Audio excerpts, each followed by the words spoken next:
जय मां विंध्यवासिनी, हर हर महादेव। आप सभी का स्वागत है। आज एक अति विशेष अनुभव जो कि अपने चैनल पे हम लोग प्रसारित करके रखे हैं कि देहरी का पूजन किस प्रकार से करना चाहिए, चौखट पे किस प्रकार से तंत्र आदि होता है, लाइव में भी कई बार चर्चा की है। इसी से संबंधित आज का यह अनुभव है और यह अनुभव ग्रामीण क्षेत्र का है। ग्रामीण क्षेत्र में आप सभी जानते हैं कि सामान्यतः अगर किसी के घर को किसी को बर्बाद करना होता है, तंत्र विचार करना होता है, तो वहाँ का प्रक्रिया बड़ा अलग होता है। ये लोग किसी भी प्रकार की चीज़ों को जिनके माध्यम से तंत्र करना हो, उस चीज़ को लेकर के अवश्य घर में जाएंगे और घर में जा कर के चौखट पे या घर के भीतर ब्रह्म भाग में या जिस पुरुष को जिस स्त्री को परेशानी करना हो उनके बिस्तर आदि में उन चीज़ों को रख के चले आते हैं। स्त्रियाँ ये काम आराम से कर देती हैं। तो यह घटना ऐसा ही था। साधक जो हैं अपने गृहस्थेंद्र परिवार से जुड़े हुए, उनका निज अनुभव है।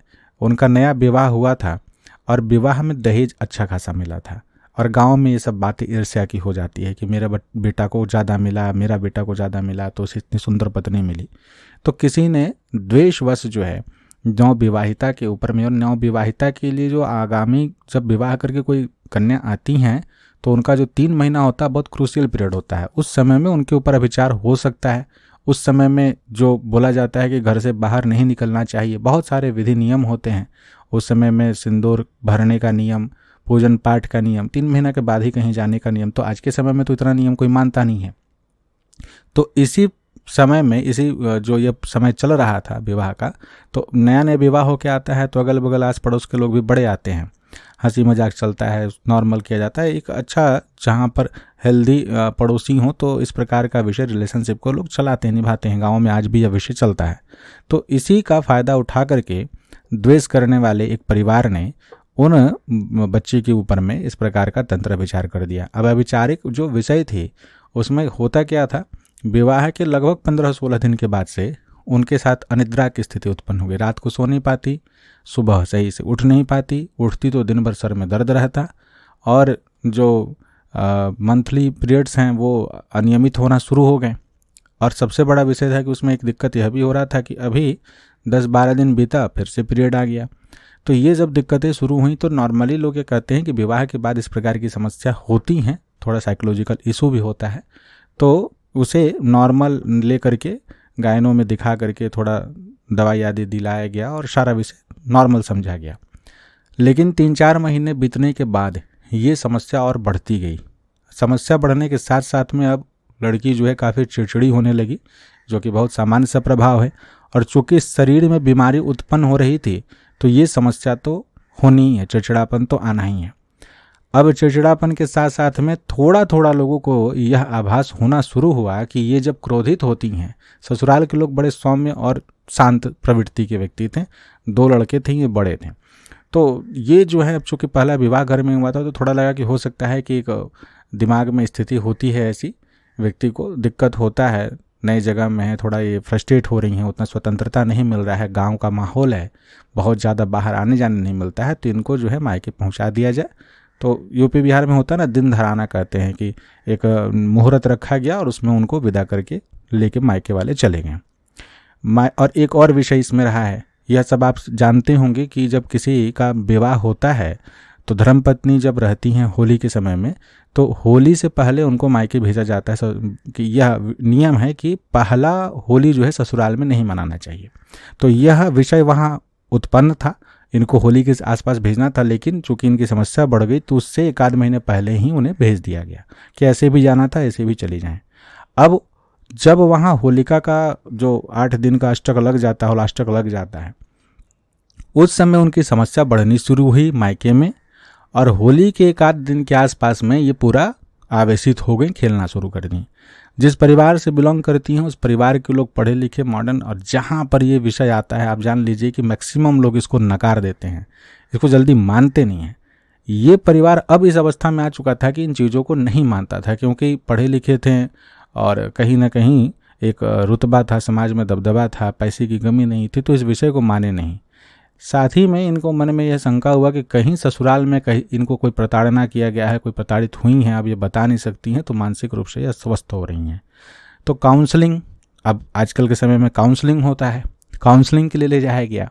काउंसलिंग का विषय था। काउंसलिंग जब हो रहा था इनका, और ये बोल रही थी कि देखिए हमारी समस्या कुछ अलग है, लेकिन इनकी बात को सुना नहीं गया। कह रहे तुम चुप रहो। इनके भैया और पिताजी जो हैं और साथ में माता जी, इनकी बड़ी बहन, चारों पांचों को लेकर के गए, भाई भौजाई सबको, कि भाई नया विवाह हुआ, ऐसा दिक्कत हो गया, सब कोई कंसर्न थे, लेके गए काउंसलिंग के लिए। वहाँ पर ये डॉक्टर जब प्रश्न आदि करना शुरू किए, तो डॉक्टर का अपना तरीका होता है।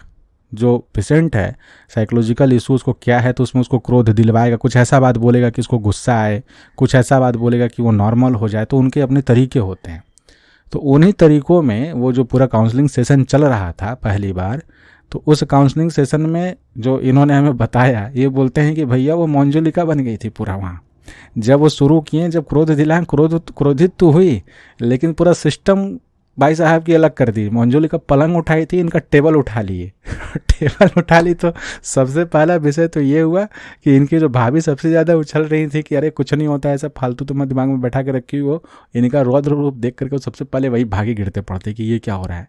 फैमिली को साथ में रहने के लिए बोल दिया था डॉक्टर, क्योंकि पहला सेशन है, थोड़ी आक्रामक हो सकती हैं, तो संभालने आदि के लिए कोई दिक्कत ना हो, इसलिए पहला सेशन में लोग रखते हैं, बहुत बार रखते हैं।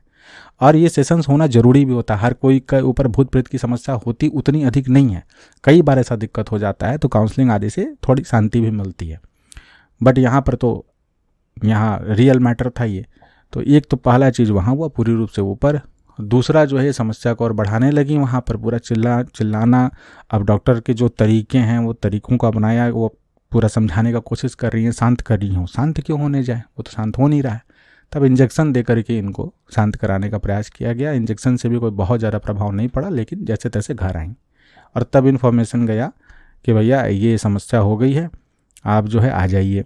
तो इनके पतिदेव पहुँचे वहाँ दौड़ते हुए, और उसके बाद फिर जो है ये लोग इस बात को कि भाई अब दिखाया सुनाया जाए। तो दिखाने सुनाने का विषय शुरू हुआ।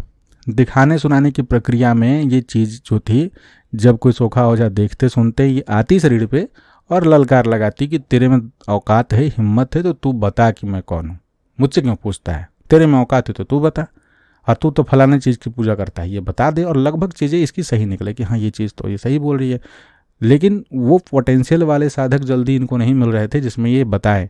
अब बताइए, इसमें पहला चीज़ पता है क्या होता है?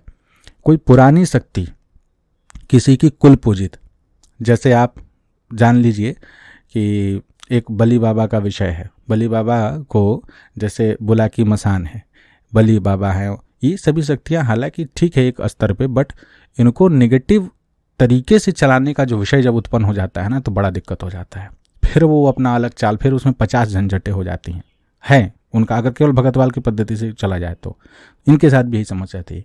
अपनी कुल की पूजित शक्ति को उन लोगों ने अक्षत आदि के माध्यम से या किसी भी ऐसे विषय के माध्यम से इनके ऊपर चला दिया था। अब वो तगड़ी चीज़ है, नित्य उसका पूजा वहाँ चल रहा है और इनके ऊपर चढ़ी हुई है। ये विषय ग्रामीण क्षेत्रों में बड़ा आम होता है। प्रेतत्व से संबंधित, उपदेव से संबंधित कोई शक्ति किसी के घर में कुल शक्ति के रूप में पूजित है, तो सबसे पहला प्रहार करने वाला व्यक्ति जब इस प्रकार की प्रक्रिया में फंसता है तो उन्हीं को वो चला देता है। यहाँ पर यह विषय रहा था।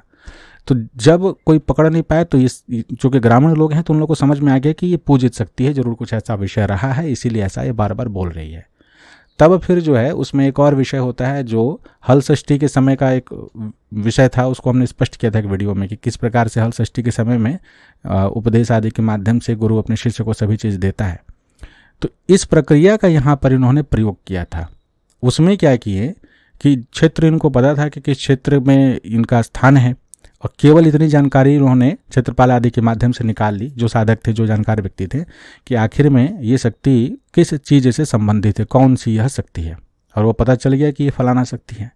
जब पता चल गया तो उसका भोग भेंट क्या होता है, भगतवाल का शुद्ध जो विषय है कि क्या होता है, कितना में उतारना है, डबल में उतारना है कि 4 में उतारना है, उस चीज़ से उन्होंने मनाया। पहले मनाने के पश्चात जो अगला प्रक्रिया किया, जब मान गए, क्योंकि विशुद्ध ग्रामीण चीज़ था, उनको अपना तरीका पता था, और बुजुर्ग साधक थे, अनुभवी साधक थे।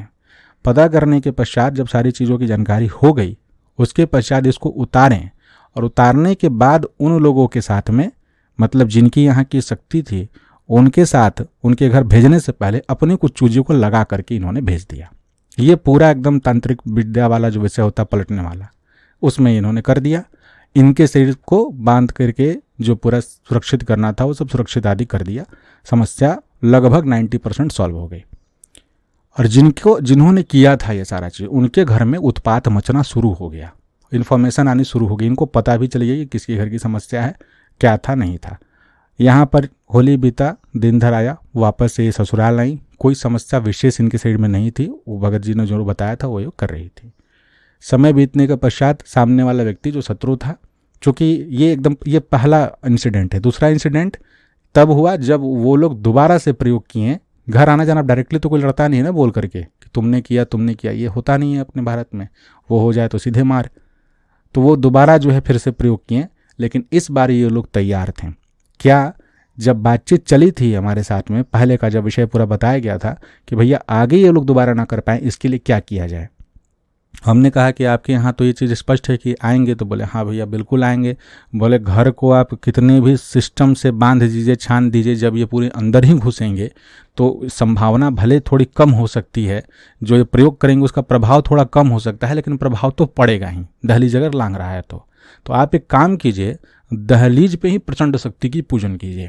और उसका एक विधान बताएं। सबसे पहला और बहुत सरल विधान है, आप सभी भी सुन लीजिए, ये आप भी कर सकते हैं और इसका प्रभाव बहुत तीव्र तीक्ष्ण होता है। सबसे पहला, सप्तश्लोकी को सिद्ध करने के लिए बोलें। सप्तश्लोकी का 7000 जप 6 महीने में इन्होंने किया। हालांकि 3 महीने में इन्होंने कर लिया था, लेकिन इनकी मन की संतुष्टि नहीं थी, तो 3 महीना और बढ़ा करके 6 महीना। इसमें शारदीय नवरात्र से लेकर के माघ की गुप्त नवरात्र से थोड़ा दिन आगे, मतलब मान करके चलिए कि चैत्र नवरात्र से थोड़ा दिन पहले तक जो है इनका जप चला था। 4 महीने लगभग में हो चुका था, तो इतना इन्होंने जप किया पहले।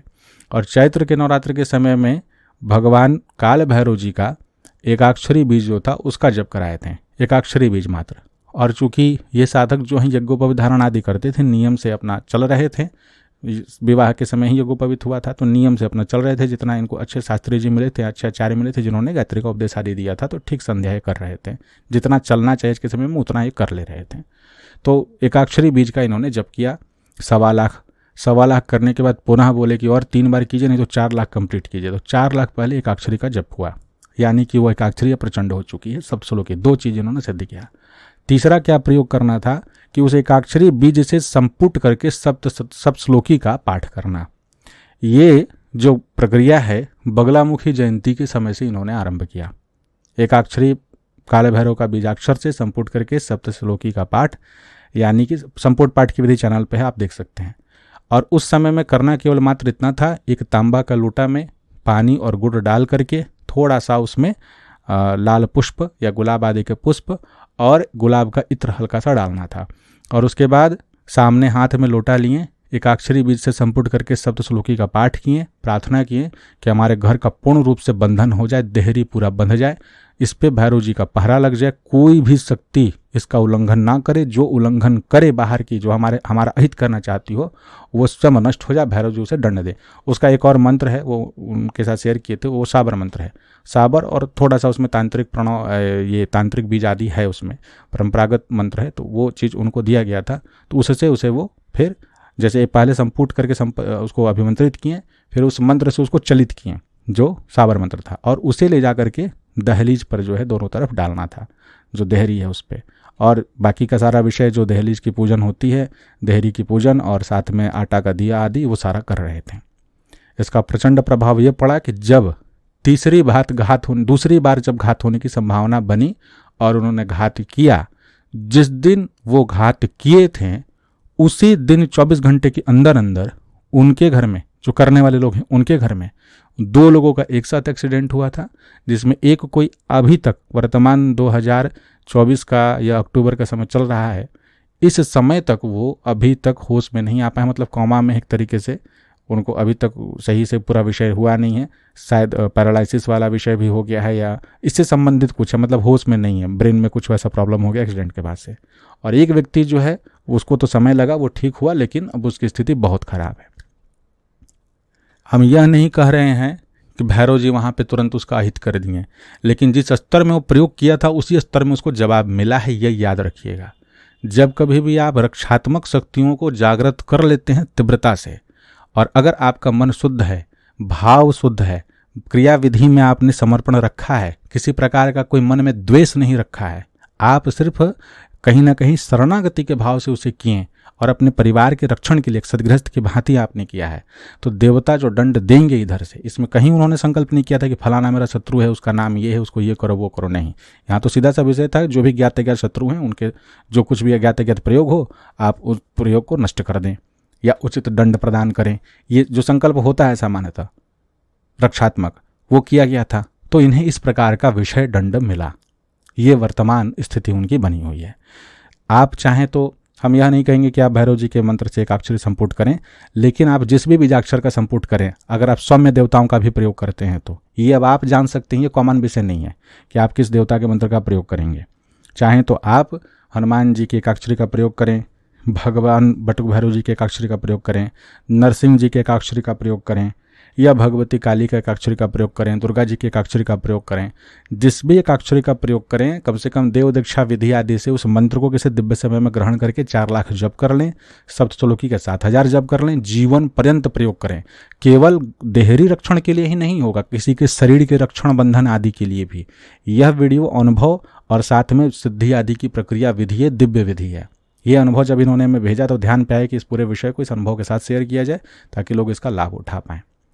अगर आप किसी भी प्रकार की विधि का प्रयोग कर रहे हैं, जो व्यक्ति से उस प्रयोग के लिए हैं उस व्यक्ति के प्रति आपके मन में अति द्वेष है, बार बार उसके ऊपर आप कटाक्ष कर रहे हैं, आपके मन में गुरु जैसा सम्मान नहीं है, तो भाई उस प्रयोग को ना किया करें। आप फिर या तो अगर आपके मन में अब द्वेष आ गया है, हम स्पष्ट बोलते हैं, तो उस विधि को आप अपने किसी गुरु से पुनः ले लीजिए ताकि आपका कल्याण ना हो। आप हमारा हित करना चाहते हैं, आप कीजिए, कोई दिक्कत नहीं है। आपके मन में द्वेष है, आप गाली देना चाहते हैं, बैठ के दीजिए, लेकिन फिर आप अपात्र मत बनिए, कुपात्र मत बनिए। द्वेष करके आप अगर उस विषय को करेंगे आपका अहित होगा, और हम तो कभी नहीं चाहेंगे कि मंत्र और देवता के कारण किसी का अहित हो। व्यक्तिगत बात अलग है, वो आपकी सड़ी हुई गिली हुई मानसिकता हो सकती है। आपका अहित उस मंत्र आदि के माध्यम से ना हो, इसलिए उसका उपदेश अपने गुरु से लीजिए। आपके गुरु भी समझ जाएंगे किस स्तर का विषय है, पूछेंगे, और ऐसे व्यक्ति से आप द्वेष कर रहे हैं तो उसका जो दोष लगे वो आपके गुरु जी को और आपके आराध्य उसका विचार करेंगे, हमें उसमें क्या करना। तो आशा करते हैं कि इस विषय को आप लोग अच्छे प्रकार से समझे होंगे, और आप चाहें तो इस विधान को श्रद्धा आदि करके जीवन पर्यंत सुरक्षा के कार्य में घर परिवार किसी का शरीर कहीं पर भी बैठ कर इससे सुरक्षा की जा सकती है। कभी भविष्य में इसका पूरा एक और विधान जो है वह भी हम चैनल पर अवश्य प्रसारित कर देंगे। साथ बने रहें। जय मां विंध्यवासिनी। हर हर महादेव।